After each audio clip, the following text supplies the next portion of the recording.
నమస్కారం అండి. మనం ఇప్పుడు తటవర్తి నాగేశ్వరి గారు రచించిన రుణానుబంధం అనే కథను విందామా? తన కర్మకాండలు చక్రవర్తితో చేయించాలని కోరుకుంది అమ్మ. ఆ చక్రవర్తి ఎవరో, ఆయనతో అమ్మకున్న బంధం ఏమిటో తెలీదు అంది సింధూజ. నేను ఆశ్చర్యపోయాను. నేను సుమిత్రకి ఆంతరంగిక స్నేహితురాలిని. నాకెప్పుడూ ఈ చక్రవర్తి గురించే చెప్పలేదు సుమిత్ర. బహుశా మీ అమ్మగారి చివరి కోరిక అయ్యుంటుంది. ఎందుకు చెప్పలేదో అన్నాను పైకి. అమ్మ ఎందుకు కోరుకుందో తెలీదు, కానీ ఆ పాత్రను ప్రవేశపెట్టి అమ్మ జీవితానికి కళంకం తేలేక నేను చెల్లి ఆలోచించి కర్మకాండల బాధ్యత మేమే తీసుకున్నాం అంది సింధూజ. అంతలోనే సుమిత్ర చనిపోయిందన్న వార్త నా మెదడును స్తంభింపజేసింది. కాసేపు సోఫాలో కూలబడ్డాను. సుమిత్ర కూతురు నీరజ చేసిన ఫోన్ కాల్తో నిద్రలేచాను. ఎలా జరిగింది అడిగాను పీలగా. తెలీదా ఆంటీ, టెనెంట్ రవిగారు కాల్ చేసి చెప్పారు. ఎకాఎకిన బయలుదేరొచ్చాం చెప్పింది నీరజ.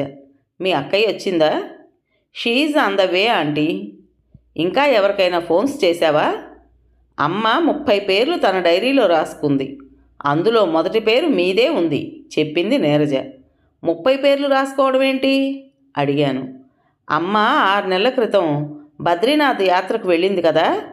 ఒకవేళ ఆ యాత్రలో తనకేమైనా జరిగితే, ప్రమాదవశాత్తు మృత్యువాత పడితే తన కర్మకాండలు ఎవరు చేయాలి, ఎలా చేయాలనే వివరాలన్నీ తన డైరీలో రాసుకుంది చెప్పింది నీరజ. సుమిత్ర ముందు చూపు మరింత ఆశ్చర్యపరిచింది. అశోక్కి కాల్ చేశాను.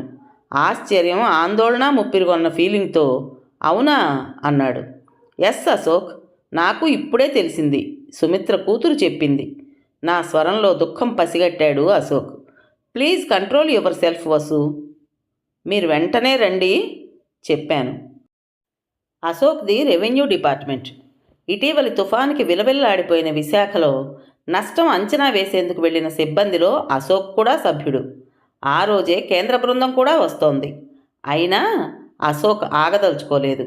సుమిత్రకు కడసారి వీడ్కోలివ్వాలని హుటాహుటిని బయలుదేరాడు. సుమిత్రకు రుణపడిన వారిలో అశోక్ కూడా ఒకడు. సుమిత్ర లేకపోతే నా జీవితంలో అశోక్ ఉండేవాడే కాదు. నా పిరికితనంతో జీవితాన్ని మూడువారిన చెట్టులా చేసుకునేదాన్ని. సుమిత్ర లేని ప్రపంచాన్ని ఊహించుకోవడం చాలా కష్టంగా ఉంది. తల్లి, తండ్రి, ఫిలాసఫర్, మార్గదర్శి అన్నీ తనే. మా ఇద్దరి మధ్య దరిదాపు 15 ఏళ్ళు వయస్సు తేడా. మేడం అని పిలుస్తూ ఉంటే తనే తిట్టి ఆ పిలుపు మానిపించింది. నన్ను అంత దూరం పెట్టకు, పేరుతో పిలు అనేది.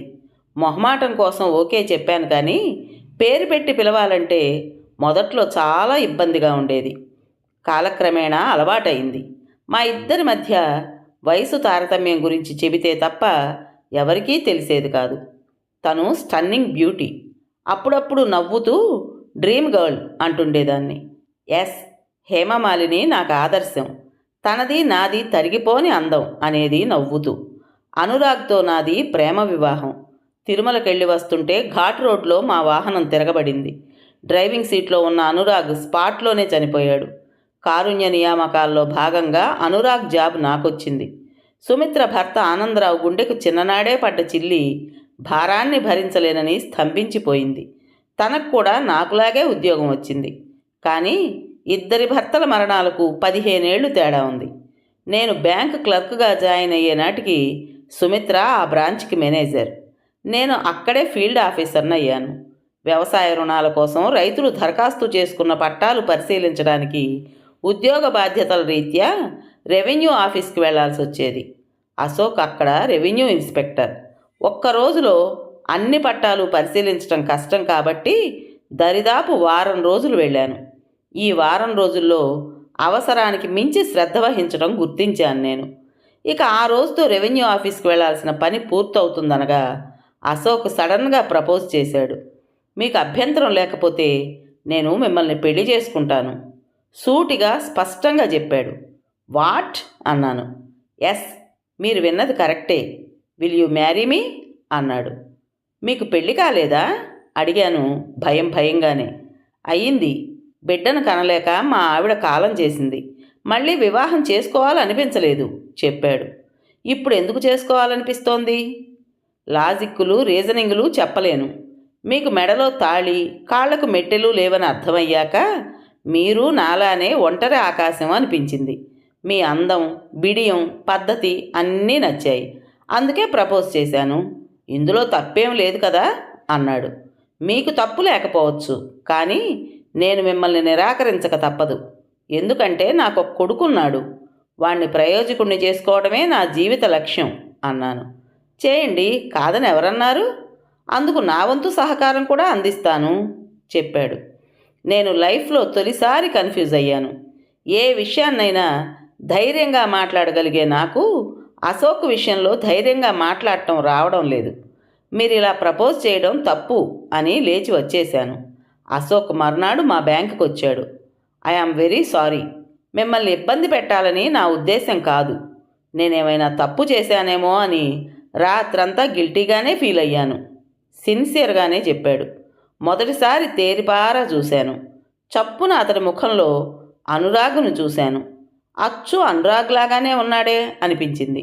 నాకు వివాహం చేసుకోవాలని, కొత్త జీవితం ప్రారంభించాలని లేదు. అలాంటి ఆలోచన కలిగితే మీకు కబురు పెడతాను. కాస్త ఆత్మవిశ్వాసంతోనూ మరి కాస్త పొగరుగానూ చెప్పాను. ఛాంబర్లోంచి సుమిత్ర మేడం ఇదంతా గమనిస్తూనే ఉంది. అశోక్ వెళ్ళిపోయాక, ఏంటి ఆర్ఐ గారు వచ్చారు, ఇంకా ఏమైనా వెరిఫికేషన్స్ చేయించుకోవాలా అడిగింది. అదేం లేదు మ్యామ్ చెప్పాను. అనుమానంగా నా ముఖంలోకి చూసింది. ఎందుకో తనకు అనుమానం వచ్చింది. ఎంతైనా సీనియర్ ఉమెన్. సాయంత్రం ఆఫీస్ అయ్యాక నువ్వు నాతో వస్తున్నావు ఆర్డర్ వేసింది. మ్యామ్, యశ్వంత్కి హోంవర్క్ చేయించాలి అన్నాను. ఒక పూట చేయించకపోతే ఏం కాదులే అంది. నా నోరు మూతపడింది. పైగా ఆఫీసర్, కాదనే సత్తా లేదు. ఆటోలో సుమిత్ర గారింటికి వెళ్ళాను. పిల్లలిద్దరూ శ్రద్ధగా చదువుకుంటున్నారు. హాయ్ ఆంటీ పలకరించారు ఇద్దరు. యశ్వంత్ ఎలా ఉన్నాడా ఆంటీ అడిగింది పెద్ద పిల్ల సింధూజ. 1-2 సార్లు సుమిత్ర మ్యామ్ మా ఇంటికి వచ్చింది. అప్పుడే యశ్వంత్ని చూసింది తను. సింధూజ స్కూటీ నడుపుతుంటే వెనకే కూర్చుని వచ్చింది సుమిత్ర మ్యామ్. బాగున్నాడమ్మా. సండే కాస్త వాడికి మ్యాథ్స్ చెప్పు సింధు అడిగాను. తప్పకుండా చెబుతాను ఆంటీ చెప్పింది సింధూజ. 1 నిమిషం కూర్చోవసు అని వంటగదిలోకి వెళ్ళి కాఫీ తయారు చేసి తీసుకొచ్చి ఇచ్చింది. తను 1 కప్పు తీసుకుని ల్యాండ్లోకి వెళదాం పదా అంది. ఇంటి ముందు అందంగా ఒద్దికగా ఉన్న ల్యాండ్లోకి వెళ్ళాం. కాఫీ తాగుతూ నా వైపు చూసింది. ఇప్పుడు చెప్పు, అశోక్ గారు ఎందుకు వచ్చినట్టు అడిగింది. ఆరా తీయడానికే అని నాకు తెలుసు. చెప్పకుండా ఉంటే బాగుండదని చెప్పేశాను. అశోక్ మంచి వ్యక్తి, 2 ఏళ్లుగా నాకు తెలుసు. కామ్ గై చెప్పింది. కోర్స్ మ్యామ్, నాకు మాత్రం మళ్ళీ పెళ్లి చేసుకోవాలని లేదు. అదేం నేరము ఘోరము కాదు వసు. నీకు ఇంకా చాలా వయసు ఉంది, భవిష్యత్తు ఉంది. సారీ మ్యామ్, యశ్వంత్కి ఇప్పుడు ఊహ బాగా తెలిసింది. తన తండ్రి స్థానంలో మరొకరిని వాడు అంగీకరించలేడు. వాడే కాదు, అనురాగ్ స్థానాన్ని మరొకరికి పంచలేను అన్నాను. ఎవరి స్థానాన్ని ఎవరూ భర్తీ చేయలేరు వసు. అదొక ఎమోషనల్ నీడ్. బీ పాజిటివ్ అంది. సారీ మ్యామ్ అని పైకి లేచాను. ఆ వేళటికి నన్ను వదిలేసింది. సింధూజ తన స్కూటీలో నన్ను డ్రాప్ చేసింది. వెళ్తూ యశ్వంత్ బుగ్గలు పట్టుకుని నైస్ గై అంది. యశ్వంత్, రేపు సండే వస్తా, మ్యాథ్స్లో నీ డౌట్స్ క్లారిఫై చేస్తా అంది. థ్యాంక్స్ అక్క అన్నాడు వాడు. ఫోన్ రింగ్ అయిన శబ్దం. నా ఆలోచనలు తెగాయి. వసు, నువ్వు బయలుదేరు, నేను నేరుగా వచ్చేస్తాను అశోక్ ఫోన్లో చెప్పాడు. నిస్సత్తువుగా లేచి రెడీ అయ్యాను. బ్యాంకుకి ఫోన్ చేసి సుమిత్ర గారి మరణం గురించి చెప్పాను. మా మేనేజర్ గారికి కూడా సుమిత్ర పరిచయమే. సర్వీస్ వదులుకున్నాక రాజమండ్రిలో స్థిరపడింది సుమిత్ర. నీరజ కొవ్వూరు బ్యాంకులో పనిచేస్తోంది. సింధూజ హైదరాబాదులో సాఫ్ట్వేర్ కంపెనీలో పనిచేస్తోంది. నేను గాజువాక నుండి క్యాబ్ బుక్ చేసుకుని రాజమండ్రి చేరేసరికి బంధువర్గం మొత్తం వచ్చేస్తున్నారు. బాగా ఆరోగ్యంగా తిరుగుతున్న వ్యక్తి ఇంత హఠాత్తుగా ఎలా చనిపోయింది అనేదే అందరిలోనూ $1 మిలియన్ ప్రశ్నగా వేలాడుతోంది. నన్ను చుట్టుకుని ఏడ్చేశారు నీరజ, సింధూజ. అమ్మ మా కోసం ఎన్నో త్యాగాలు చేశారా ఆంటీ. తీరా మేము ఎదిగొచ్చాక కొద్ది రోజులు కూడా తనని చూసుకోలేకపోయాం. ఇద్దరి స్వరాల్లోనూ పశ్చాత్తాపం. నాకు కూడా ఏడుపు వచ్చింది. ఎందుకు వెళ్ళావు సుమిత్ర ఇంత అర్ధాంతరంగా మమ్మల్ని అందరినీ విడిచి? బాధాతప్త హృదయంతో శవంపై పడి ప్రశ్నించాను. ముఖం ప్రశాంతంగానే ఉంది. జీవితం ఇంతే కదా వసు అని నన్నే ఓదారుస్తున్నట్టు అనిపించింది. పిల్లల్ని ప్రయోజకుల్ని చేయడం అనే ఆనందం తప్ప సుమిత్ర గారు పొందిందేమీ లేదు. పిల్లల పెళ్ళిళ్ళు పూర్తయ్యాక ఆమె పూర్తి ఒంటరితనంలోకి వెళ్ళిపోయింది. అటువంటి ఒంటరితనం నేను భరించలేనని కాబోలు నన్ను అశోక్తో ముడివేసింది అనుకున్నాను. మళ్ళీ గతం కళ్ళ ముందు కదలాడింది. అశోక్ నాకు తరచూ ఫోన్ చేస్తున్నాడు, మెసేజెస్ పెడుతున్నాడు. నేను పెద్దగా రెస్పాండ్ కావట్లేదు. ఆ రోజు బ్యాంకులో కళ్ళు తిరిగి పడిపోయాను. హడావిడిగా నన్ను హాస్పిటల్కి తరలించారు. అశోక్కి ఎవరు చెప్పారో కంగారుగా వచ్చాడు. బహుశా సుమిత్ర గారే చెప్పి ఉంటారని అప్పుడు అనుకున్నాను. జనరల్ వీక్నెస్, ఎనీమియా, రక్తం శాతం తక్కువ ఉండడంతో అశోక్ 1 యూనిట్ రక్తం ఇచ్చాడు. బ్లడ్ బ్యాంకు నుంచి మరో 2 బాటిల్స్ ఏర్పాటు చేశాడు. వద్దన్నా వెళ్ళలేదు. పర్వాలేదు, నాకేం పని లేదు అని హాస్పిటల్లో తోడుగా ఉన్నాడు. సింధూజ తన స్కూటీలో యశ్వంత్ని ఇంటికి తీసుకువెళ్ళింది. ఆఫీస్కి సెలవు పెట్టినట్టున్నాడు అశోక్. జాగ్రత్తగా చూసుకున్నాడు. కాస్త కోలుకున్నాక నిజంగా కృతజ్ఞతాభావం పేరుకుపోయింది నాలో. థ్యాంక్స్ అశోక్ గారు అన్నాను. ఇందులో థ్యాంక్స్ చెప్పేంత గొప్ప విషయం ఏమీ లేదు. నేను ఒంటరి పక్షిని, ఇంట్లో చేయడానికి పనేమీ లేదు. అందుకే మీ దగ్గర కాలక్షేపం చేశాను అన్నాడు. ఆఫీస్కి సెలవు పెట్టి మరీ నాకు తోడుగా ఉన్నారు చెప్పాను. నిజం చెప్పాలంటే మీరిక్కడ హాస్పిటల్ బెడ్ మీద ఉంటే ఆఫీసులో పని చేయబుద్ధి కాలేదు, లీవ్ పడేశాను అన్నాడు తేలిగ్గా. నాకు చప్పున కళ్ళల్లో నీళ్లు తిరిగాయి. మీ రుణం నేనెప్పటికీ తీర్చుకోలేను అన్నాను గాద్గదికంగా. నో ప్రాబ్లం, ఏ రోడ్డు ప్రమాదంలోనో గాయపడి నేను ఇదే హాస్పిటల్లో చేరతాను. అప్పుడు 4 రోజులు నాకు సేవ చేసి రుణం తీర్చుకోండి అన్నాడు తేలిగ్గా. చప్పున ప్రక్కనే కూర్చున్న అతడి చేతిని పట్టుకుని, అలా మాట్లాడకండి, మీరు 10 కాలాల పాటు బాగుండాలి అన్నాను. అలా ఉండాలంటే నాకు మీ తోడు కావాలి అన్నాడు. నాకేం మాట్లాడాలో అర్థం కాలేదు. ఆ రోజు దగ్గరుండి తన ఇంటికి నన్ను షిఫ్ట్ చేయించింది సుమిత్ర. 4 రోజులు ఇక్కడే ఉండి రెస్ట్ తీసుకో, యశ్వంత్ కూడా ఇక్కడి నుంచే స్కూల్కి వెళ్తాడు అంది. నేను కాదనలేకపోయాను. ఆ రాత్రి ఇద్దరం ఒకే బెడ్ మీద పడుకున్నాం. తెల్లారే వరకు సుమిత్ర కబుర్లు చెబుతూనే ఉంది. తన భర్త ఆనందరావు అర్ధాంతరంగా వెళ్ళిపోయాక పడిన వ్యధ, గడిపిన ఒంటరి రాత్రులు, వయసు రేపే అలజడులు అన్నీ చెప్పి అశోక్ నీకు బెస్ట్ చాయిస్, అతన్ని వదులుకోకు సలహా ఇచ్చింది. నేను అవుననకుండా కాదనకుండా మౌనం వహించాను. మరి మీరెందుకు కొత్త జీవితం ప్రారంభించలేకపోయారు అడిగాను. 2 ఆడపిల్లలు, అందుకే పునర్వివాహం వైపు దృష్టి సారించలేదు. నా భయం, అనుమానాలు నన్ను ఆ దిశగా నడిపించలేదు. పైగా అశోక్ లాంటి వ్యక్తి నా జీవితంలో తారసపడలేదు చెప్పింది. ఆ రాత్రి నా ఆలోచనలన్నింటినీ ఒక కొలిక్కి తీసుకొచ్చి నిద్రలోకి జారుకున్నాను. ఇక వచ్చేవాళ్ళు చూసేవాళ్ళు ఎవరూ లేరు కదా, పూజారులు అంటుంటే మళ్ళీ ఇహలోకంలోకి వచ్చాను. అప్పటికే అశోక్ వచ్చి కార్యక్రమ ఏర్పాట్లలో నిమగ్నమై ఉన్నాడు. అశోక్ను పట్టుకుని మరోసారి ఏడ్చాను. నన్ను చాలా కష్టం మీద కంట్రోల్ చేశాడు అశోక్. ఎంఎస్ చదవడానికి యుఎస్కి వెళ్ళిన యశ్వంత్కి అప్పటికే వాళ్ళ నాన్న అశోక్ చెప్పాడు. బయలుదేరి రానా నాన్న అడిగాడట. నువ్వు వచ్చేలోపు ఎత్తుపడి పూర్తయిపోతుందిరా నాన్న, దశదిన కర్మకు వద్దుగానిలే అని చెప్పాడట. యశ్వంత్ నాతో అయినా మాట్లాడకుండా ఉండగలడు కానీ వాళ్ళ నాన్న అశోక్తో మాత్రం మాట్లాడకుండా ఉండలేడు.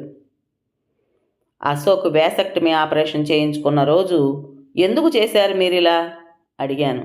మనకి ఒక బిడ్డ చాలు అన్నాడు.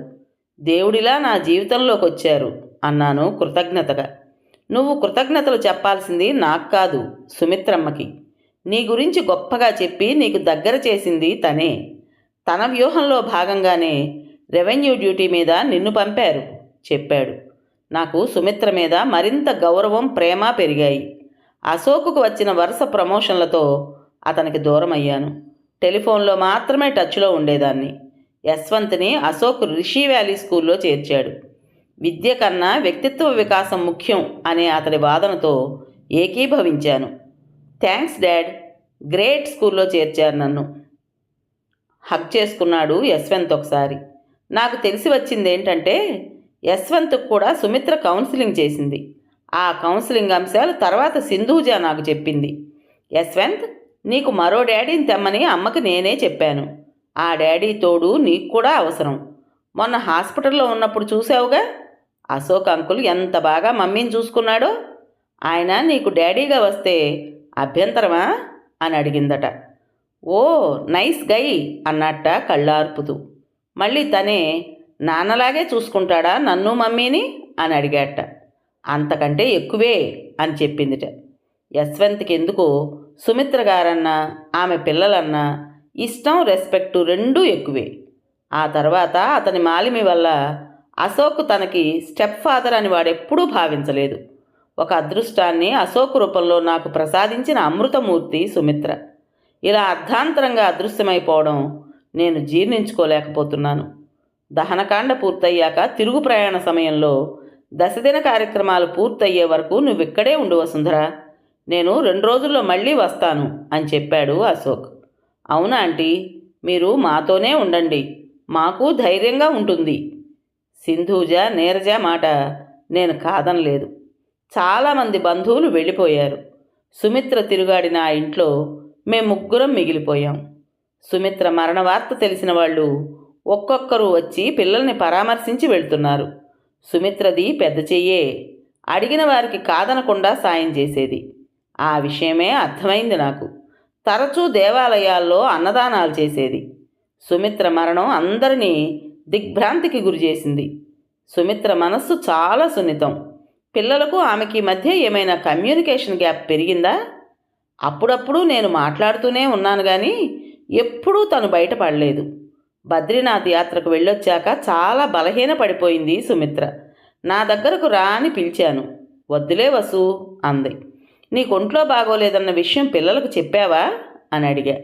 వద్దు, వాళ్ళకు తెలిస్తే బాధపడతారు అంది. బద్రీ యాత్రలో 2 రోజులు సిగ్నల్స్ లేకపోవడం వల్ల కమ్యూనికేషన్ పోయింది. పిల్లలిద్దరూ అల్లాడిపోయారట. తనే చెప్పింది. యాత్రకు సరిపడా అమౌంట్ ఇస్తాం వెళ్ళు అని చెప్పారట. మనీ ఆన్లైన్లో వేస్తాం అన్నారట. వద్దమ్మా, అవసరమైతే అడుగుతాలే అని చెప్పిందట. పిల్లల దగ్గర తనకు ఆత్మాభిమానం ఏంటో నాకు అర్థం కాలేదు. ఆ రోజు రాత్రి సింధూజ నా దగ్గరకు వచ్చింది. అమ్మ మీతో ఏమైనా చెప్పారా ఆంటీ అడిగింది సింధూజ. ఏం చెప్పలేదమ్మా అన్నాను. అమ్మ ఏం చెబితే అదే విన్నాం, అదే చదివాం చెల్లి నేను. ఎవరిని చూపిస్తే వాళ్ళతోనే తాళి కట్టించుకున్నాం చెప్పింది సింధూజ ఉపోద్ఘాతంగా. అవును, నాకు తెలుసు కదమ్మా అన్నాను. కానీ అమ్మ ఇలా చేస్తుందనుకోలేదు అంది సింధూజ. ఏం జరిగిందిరా అడిగాను. తన కర్మకాండలు చక్రవర్తితో చేయించాలని కోరుకుంది. ఆ చక్రవర్తి ఎవరో, ఆయనతో అమ్మకున్న బంధం ఏమిటో తెలియదు అంది సింధూజ. నేను ఆశ్చర్యపోయాను. నేను సుమిత్రకి ఆంతరంగిక స్నేహితురాలిని. నాకెప్పుడూ ఈ చక్రవర్తి గురించే చెప్పలేదు సుమిత్ర. బహుశా మీ అమ్మగారి చివరి కోరిక అయ్యుంటుంది, ఎందుకు చెప్పలేదో అన్నాను పైకి. అమ్మ ఎందుకు కోరుకుందో తెలియదు కానీ ఆ పాత్రను ప్రవేశపెట్టి అమ్మ జీవితానికి కళంకం తేలేక నేను చెల్లి ఆలోచించి కర్మకాండల బాధ్యత మేమే తీసుకున్నాం అంది సింధూజ. అంతలోకి అక్కడికి నీరజ వచ్చింది. అమ్మ డైరీలో విషయాలు వసుంధరాంటికి చెబుతున్నాను చెప్పింది సింధూజ. ఇంటి విషయం చెప్పావా అడిగింది నీరజ. ఏంటన్నట్టు ముఖం పెట్టాను. ఈ ఇంటిని కూడా సదరు చక్రవర్తికే ఇవ్వాలట అంది నీరజ. మరింత షాక్ అయ్యాను. దరిదాపు 50 లక్షలు విలువ చేసే ఈ ఇంటిని ఎవరో అనామకుడికి ఇవ్వటం ఏంటి? సుమిత్ర ఇలాంటి మతిలేని నిర్ణయం ఎందుకు తీసుకుంది? పిల్లల మీద వైరాగ్యం కలిగిందా? అందుకే ఈ నిర్ణయం తీసుకుందా అనిపించింది. నీరజ, సింధూజ మార్చి మార్చి తల్లిని పిలుస్తుండేవాళ్ళు. కాదనలేక వెళ్ళినా అక్కడ పనులు చేయలేక అలసిపోతూ ఉండేది. ఆ విషయాలే నాతో షేర్ చేసుకునేది. నా ఇంట్లో నేనుంటే ఉండే తృప్తి ఇక ఎక్కడున్నా రాదు వసు అనేది. ఇష్టమైన వ్యక్తులతో మాట్లాడుకోవచ్చు, ఇష్టమైన రీతిలో బ్రతకవచ్చు. అక్కడ అల్లుడుంటాడు, కూతురు అతడి చెప్పు చేతల్లో ఉంటుంది. బానిస బ్రతుకు అంటూ ఉండేది. సుమిత్ర స్వేచ్ఛా దృక్పథం నాకు తెలుసు. నేనెందుకో ఈ విషయం చక్రవర్తికి చెప్పారా అని అడిగాను. లేదు, అతడు ఫోన్ చేస్తాడనే ఉద్దేశంతోనే అమ్మ ఫోన్ స్విచ్ ఆఫ్ చేశాం చెప్పింది సింధూజ. నా మనసు చివుక్కుమంది. నేనొక కృత నిశ్చయానికి వచ్చాను. నా ఆత్మీయ నేస్తం సుమిత్ర అంతిమ దహనం కోరిక తీర్చలేకపోయినా శ్రేయోభిలాషో మిత్రుడో ఆ చక్రవర్తిని దశదిన కర్మకు పిలవాలనే నిర్ణయానికి వచ్చాను. ఇద్దరు కూతుళ్ళు అతడి ఫోన్ నెంబర్ నాకు ఇవ్వరని అర్థమైంది.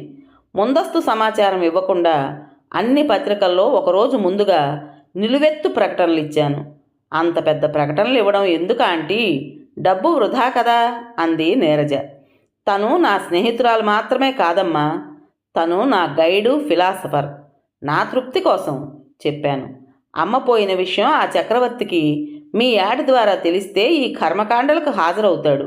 ఒకవేళ అమ్మ ఈ ఇల్లు నీకే అని అతనికి ముందుగానే చెప్పుంటే నానాయాగి చేస్తాడు కదా అంది సింధూజ ఆందోళనగా. అదే అమ్మ కోరికైతే ఇవ్వడానికి మీకు అభ్యంతరం ఏముందమ్మా అన్నాను. అది ఒక ఇంటి సమస్య మాత్రమే కాదు, మా పరువు ప్రతిష్టల సమస్య. గుట్టుగా కాపురం చేసుకుంటున్నాం. ఆయన గారి గురించి ప్రపంచానికి తెలిస్తే మా భర్తలు ఎలా రిసీవ్ చేసుకుంటారో తెలియదు కదా అంది నీరజ. తన మాటల్లో లాజిక్ ఉందనిపించినా అతన్ని పిలవకుండా ఉండడం, అతడికి ఈ సమాచారం తెలియజేయకుండా దాచడం అన్యాయం, అధర్మము అనిపించింది. దశదిన కర్మ రోజే సంస్మరణ సభ కూడా పెట్టించాను. తనతో పనిచేసిన సిబ్బందిని, నాకు తెలిసిన స్నేహితుల్ని, తనను అభిమానించే వాళ్లను పిలిపించా. చక్రవర్తి నెంబర్ తప్ప అందరి నెంబర్లు ఇచ్చారు నీరజ, సింధూజ. ఒకవేళ అతడికి తెలిసి ఇక్కడికి వచ్చినా ఈ ఇంటిని అతడికే ఇవ్వాలని అమ్మ తన డైరీలో వ్రాసుకున్న విషయం మాత్రం మీరు చెప్పొద్దా ఆంటీ అని నా దగ్గర ప్రామిస్ తీసుకున్నారు వాళ్ళు. పూజా కార్యక్రమాలు పూర్తయ్యాక సంస్మరణ కార్యక్రమం మొదలైంది. చక్రవర్తి జాడలేదు. నాలో ఉత్కంఠ. తనిచ్చిన యాడ్ అతను చూశాడా లేదా అని నా సందేహం. సభ ఇంకాసేపట్లో పూర్తవుతుందనగా పడవలాంటి కారులో ఒక యువకుడు దిగాడు. అందరూ అతడి వైపు ఆశ్చర్యంగా చూశారు. అతడెవరా అన్నది కొందరు సందేహం. అతడొచ్చిన కారును బట్టి, అతడి ముఖార విందాన్ని బట్టి చూస్తే చక్రవర్తి అనామకుడు కాదని అర్థమవుతోంది. సింధూజ, నీరజలు భయపడినట్టుగా ఆ ఇంటిని కోరే అధమస్థాయి వ్యక్తి అని అనుకోలేదు. వేదిక దగ్గరకొచ్చి అందరికీ నమస్కారం చేశాడు. అందరూ తెల్లబోయి చూస్తున్నారు. అమ్మ మరణవార్త నాకు ఈరోజు ఉదయమే తెలిసింది. విషయం తెలిసి చార్టెడ్ ఫ్లైట్లో హుటాహుటిన వచ్చాను. గత కొద్ది రోజులుగా అమ్మ ఫోన్ కోసం ట్రై చేస్తున్నాను. కంటిన్యూగా ఫోన్ స్విచ్ ఆఫ్ వస్తోంది. నా మనసు కీడు శంకించినట్టే అమ్మ ఈ లోకం వదిలి వెళ్ళిపోయింది. చక్రవర్తి మాట్లాడటం ఆపాడు. సింధూజ, నీరజ నన్ను చూస్తున్నారు. వాళ్లల్లో ఏదో అసహనం. ఏదైనా తప్పు చేసి తమ తల్లి ఈ వ్యక్తిని కన్నదా? ఇతడికి అమ్మకు ఉన్న బంధం ఏమిటి అన్నది వాళ్ళ సందేహం అని నాకు అర్థమైంది. నేను కళ్ళతోనే వారించాను. నా ఆలోచనలు త్రుంచేలా సదరు చక్రవర్తి ప్రసంగం సాగింది. అమ్మ కరుణించకపోతే గుడి మెట్లపైన ఇంకా అడుక్కుంటూనే ఉండేవాణ్ణి. ఎవరో కనిపారేసిన నన్ను, అమ్మెవరో నాన్నెవరో తెలియని నన్ను సుమిత్రమ్మ అనాథాశ్రమంలో చేర్చింది. ఆ తర్వాత కాన్వెంట్ చదువు, కార్పొరేట్ విద్య అందించింది. అమ్మ చలువతో, అసమాన ప్రతిభతో ఐఐటి సాధించాను. సొంతంగా పరిశ్రమలు పెట్టాను. నేను స్థాపించిన కంపెనీ చూస్తుండగానే 1000 కోట్లు ప్రోధి చేసుకుంది. ఇంత సంపద ఉన్నా అమ్మను కళ్ళారా చూసుకోలేని అశక్తుణ్ణి. కారణాలు తెలియదు కానీ తనను ఎప్పటికీ కలవద్దన్నది అమ్మ ఆజ్ఞ. కానీ తన తలకొరివి మాత్రం నేనే పెట్టాలనేది అమ్మ కోరిక. ఏం మాటలమ్మా అవి అని అడిగాను ఒకసారి. అవునరా నాయనా, నేను ఎక్కువ కాలం ఈ భూమి మీద ఉండను. నా అనారోగ్యం విషయం భూమి మీద నీకు తప్ప ఎవరికీ తెలియదు. నీ అక్కయ్యకు, చెల్లాయికి తెలిస్తే తట్టుకోలేరు అని చెప్పింది. ఎంత డబ్బు ఖర్చయినా పర్వాలేదు, నేను నయం చేయిస్తానమ్మా అన్నా వినలేదు. నా తదనంతరం ఈ ఇల్లు నీదేరా అంది. నాకెందుకమ్మా అన్నాను.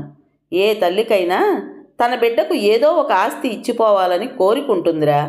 ఎంతోమందికి సాయం చేశాను.